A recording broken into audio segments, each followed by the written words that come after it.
Hi guys, welcome back to my channel. So March is Kidney Awareness Month, so I thought it'd be a good idea to talk about a kidney condition that affects our family, and that kidney condition is called nephrotic syndrome.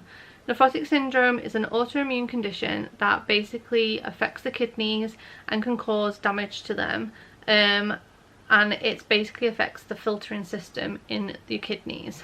There's no cure for it. It's just one of them things. It's classed as an idiopathic condition, although some people can have it genetically, but the reason why I'm talking about this condition is because it has affected my family. So my son Thomas has this condition, and I'm talking about this condition with his permission, because he wants me to help raise awareness of this condition as well. And I just wanted to let you guys know that I didn't really know much about this condition when it first got told to me. My son was diagnosed at the age of 3. It was likely that he was born with the condition because he kept on having swollen eyes, and we kept on getting told it was just an allergy or it was an infection or something like that. But it turned out it wasn't, and a few weeks before, I'd say probably about 6 months before, my son had been having a lot of issues with stomach problems, almost like having stomach flu, but every couple of weeks, and we just didn't understand it. I thought maybe it was something he was eating, and it just so happened that every time he got sick, we were visiting his dad at the time, and I wasn't sure whether it was something he was just eating. So I decided one time to keep him at home, just to keep an eye on him, to make sure that I could see what he'd been eating and what he hadn't been eating, and he wasn't great anyway, and in no way was I blaming his dad for anything. I basically just wanted to see for myself what was causing this problem, and it turned out it was absolutely nothing to do with going to his dad's or eating any of the food or anything like that. It was just the way my son was, and we didn't understand it. Anyway, when he was little, he came out with really severe eczema, and we had to have what's known as a RAST test. A RAST test is basically a blood test that shows of any allergens within the body, and we thought maybe that he was being sick because, even me and his dad, we thought he was being sick a lot because he was eating things with egg white in it that we didn't know about. So because he was allergic to egg white, and it turned out that it was nothing to do with that. So when it came to this particular morning, we were going for an egg challenge test, and we woke up to Thomas looking really puffy. When I say puffy, I'm going to show you a picture of exactly what he looked like. So this is what he looked like when he woke up that morning. We were getting ready to go to the hospital for his egg challenge test, and as you can see, he's very puffy. He's got a very half closed eye, and he just didn't look himself. So we took him to the hospital anyway for his egg challenge test, and we got told unfortunately we can't do his egg challenge today. So we asked why, and we just get explained to that he was too puffy. They wouldn't have been able to tell whether it was down to that or whether it was down to something else. However, we had to wait around. The doctor wanted a urine sample, and we had to wait around and speak to them. So we waited around for quite a few hours. Obviously, having a child in nappies, you have to wait for them to decide to need to go to the toilet, and we had one of those sticky bag things on so that he could go and pee in like a little bag, and they checked his urine, and I came back to find the doctor was in the room.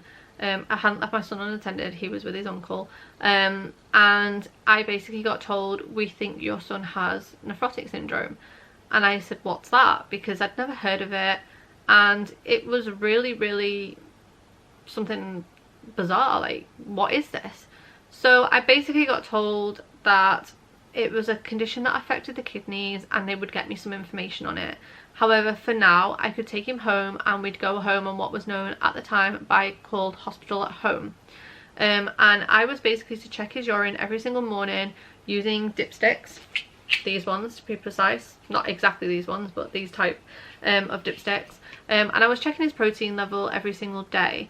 Now again, having a child with nappies on was very difficult, and Thomas had a lot of gross motor development issues, so we hadn't started potty training him as of that time. We were getting round to it. We thought we'd wait till after Christmas and then start him. However, because of this condition, we decided if he woke up with a dry nappy to put him on the potty and wait to see if he had a wee, and 99% of the time he would literally wee on the toilet and we would actually be able to get a sample. So we checked his urine. Now protein is here, number 4 down on the list, and as you can see they have a negative, a trace, a +1, +2, 3 and a 4, and underneath each one you will have a number. So this one would say trace, negative. This one I think has, yeah, +30 or 0.3, don't know if you can see that. Then that one has +100, that one has +300, and that one has +1000, and that's probably micrograms of protein within the urine. So for somebody like me who does not have this condition whatsoever, I would leak a degree of protein throughout the day, and that is perfectly fine. However, with somebody with nephrotic syndrome, that degree of protein intensifies. So where on the dipsticks it would say +30 for +1, my son would be leaking, say, 300. For a +2, where it says +100 micrograms, he would basically be leaking 1,000, 3,000 for +3, and 10,000 for +4. I did not know this at the time, so I was basically told, go home, check your son's urine every single morning, a district nurse will come out, check him over. If they notice any changes, we'll bring you back into hospital. We were on hospital at home for a week. My son was +3 when we came home. He gradually worked his way up to +4 by the end of that week, and we ended up back in hospital, and it was confirmed that yes, he indeed did have nephrotic syndrome.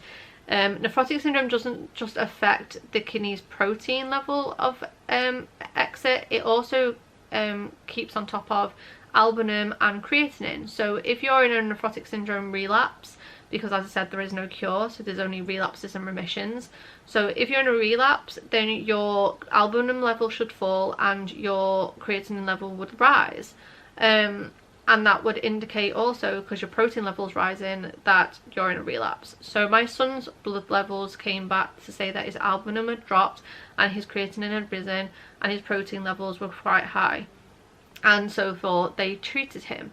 Now the treatment for nephrotic syndrome is usually chemotherapy drugs or steroids. The first protocol is always steroid treatment, and that is usually prednisolone. And my son, because it's based on weight of the dosage, so depending on how much your child weighs, depending on how much you're given for steroid treatment, my son at the time weighed enough to need 7 tablets dissolved every single morning, which was 35 micrograms. He was on this course of medication for up to 12 weeks, and for the first 4 he had to be on 35 micrograms, and then eventually he would be dropped down until he'd come off it by the end of the 12 weeks. Now, other than just being told, yes, your child has this condition, and I also got told if he's +2 or more for 7 days, then come and see us. If he's +3 to 4 for 3 days or more, come and see us. And my son, for the whole of 2014, because he got diagnosed in 2013, at the end of 2014 he'd been basically leaking +2 constantly. We'd been in and out of hospital because he had a really swollen face, he had a really swollen belly, and he just looked generally unwell. And I've got a picture of him at the time, and they basically just said that he was fine. So basically this is what he looked like. As you can see, he's still quite puffy, and we got told, oh, it's just gas. His belly was distended because of gas. It wasn't a relapse or anything like that, but I was doing what I was told to do. And eventually I just lost my cool with the doctors, and I said, look, you told me to do this, this is what I'm doing, you're now telling me that it's just gas and that I don't know what my own child is doing, why aren't you treating him? We had a multidisciplinary team meeting. It was confirmed that we should be able to see a nephrologist, and we went to a different hospital to see this doctor. At the time we were only in a basic hospital, so it wasn't one that was specialising in these kind of conditions, so they didn't even give me the information leaflet that they told me that they'd give me, and I didn't know that the symptoms my son was dealing with at the time was down to the medication that he'd been on. So the big round face, the distended stomach, the weight gain, it wasn't down to the fact that he was relapsing, it was just down to the medication, and I did not know. So of course I was getting really angry and a bit upset because they weren't treating my son because he's leaking +2 all the time, and they had no answers. But rather than say we don't know, they just decided to say that I was an over anxious parent that didn't really know my child's needs or issues. So, which obviously angered me. But I went to see the new nephrologist, and she explained to me about the numbers. So for example, like I said, I could leak +1 or 2 or even 3 throughout the day, and I would be leaking the numbers within this bottle. However, my son was also at the time leaking numbers on this bottle. So when he was leaking +2 all the time, he was only leaking 100 micrograms every single time, which basically meant that he wasn't in a relapse. His albumin was stable, his creatinine was stable, his protein level was stable. And she basically said to me that if he was in a relapse, he would be leaking 10 times that amount rather than what he's actually leaking, and that was why we determined whether he's in a relapse or not. And that made a lot of sense to me, and I went away feeling a lot more satisfied and a lot more calm at the fact that I was actually speaking to a doctor that knew what they were talking about and was able to give me a little bit more in-depth information. I was also told at the time that the prednisolone would basically thin my son's joints and bones, and he would be more susceptible to breakages of bones and stuff like that, which again I didn't know at the time. But basically high doses of steroids, especially within anybody, especially a child, can cause what's known as Cushing's syndrome effect. So basically my son was gaining weight and getting like what's known as a moon face and a pot belly because of the medication he'd been on. Now throughout the 2014 and 15 and 16, my son altogether had relapsed 6 to 7 times. So throughout 2014 he relapsed just before Christmas because he had +3 or 4 for 3 days or more. I was very apprehensive about calling the doctors, asking them to check, because obviously I had been wrong all year. But no, I was confirmed right, was indeed in a relapse. He then relapsed twice in 2015 and he relapsed 4 times in 2016. So you're looking at about 7 times, 8 if you include the time that he was actually diagnosed with the condition. So, but since then, like 2016 came around, and you're looking at around September, my son had started school, and he was playing in the playground with his sister, and one of his sister's friends grabbed hold of his hand, not realising that he couldn't run very fast, and he accidentally fell over and landed on his arm, and he broke his elbow. At the time we were like, okay, we didn't really know that that would be feasible because, you know, we didn't know that he would be so easily to break something. We knew that his bones might be thinner, but we hadn't been fully confirmed on that. We'd also moved house, so we weren't 100% sure whether that was reason. But during the time after breaking his arm, he actually went into relapse for the 4th time that year. And he was angry. He was so angry. He was throwing things at me, throwing things at his sisters, hitting people, getting into trouble at school. And in the end I decided that prednisolone was not the medication for him and that he needed to be on something else. So they decided to put him on a chemotherapy drug called levemosol, which is usually used in bowel issues. It wasn't a very strong chemotherapy drug, so it didn't cause him to lose his hair or anything like that. But it did get him off the prednisolone, and it did actually put him in a remission for the whole year that he was on levemosol. So throughout the whole of 2017, not 2014, the whole of 2017, my son was actually in remission via medication only. So he was on medication but in remission, and that was the best thing ever. He wasn't leaking 2s, 1s, anything. He was just leaking traces or negatives, and that was great. We came off the levemosol towards the end of 2017, and although he does leak from time to time, the 2s and 3s, his body doesn't keep him there, so therefore he's basically not in a relapse, and that was the best thing about him. So he's been in remission now since 2007, end of 2017 all the way till now, but that's not the case for everybody. Some people will actually be in remission for years and then go back into a relapse, because like I said, there is absolutely no cure whatsoever for this condition.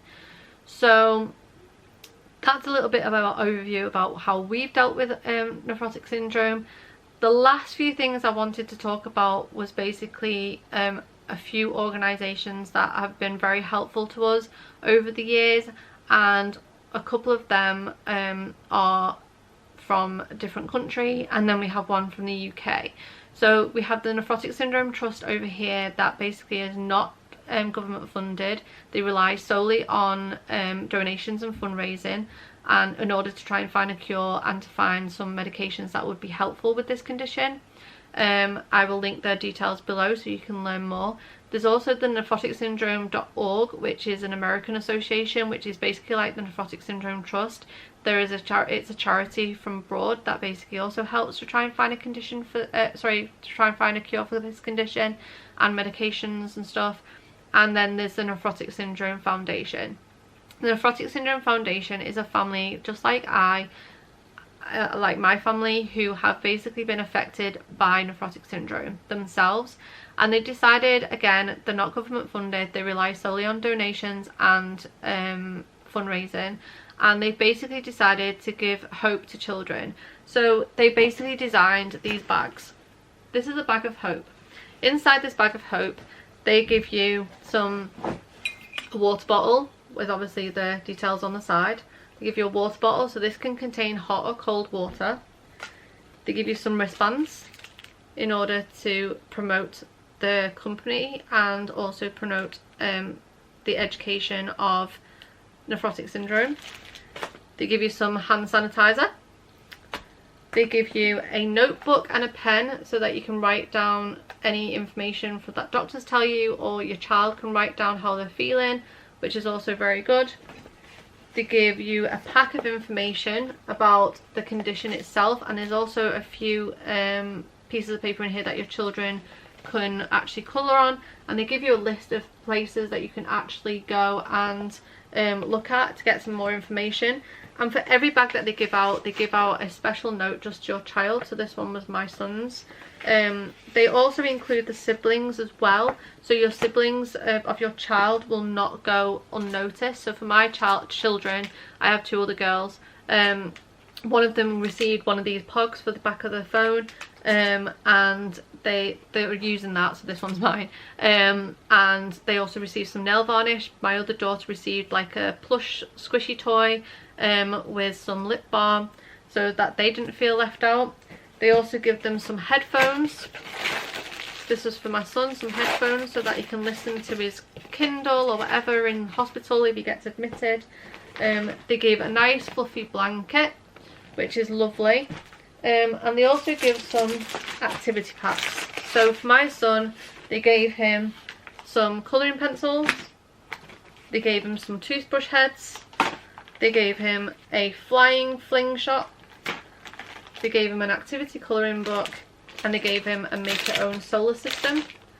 And I just think it's a really lovely thing for them to have done, in order to let children feel like they are not alone with this condition, because it can be very isolating having a chronic health condition.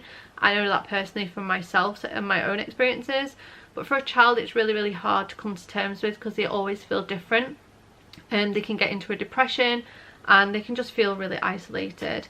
They also, sorry, I got cut off and then I had to go for an appointment because my battery died, so I had to come back afterwards. What I was trying to say was they also include some dipsticks in your bag as well, which check for protein and glucose, but it's usually best to stick with your own branding, but they'll still work just as well to check for protein levels.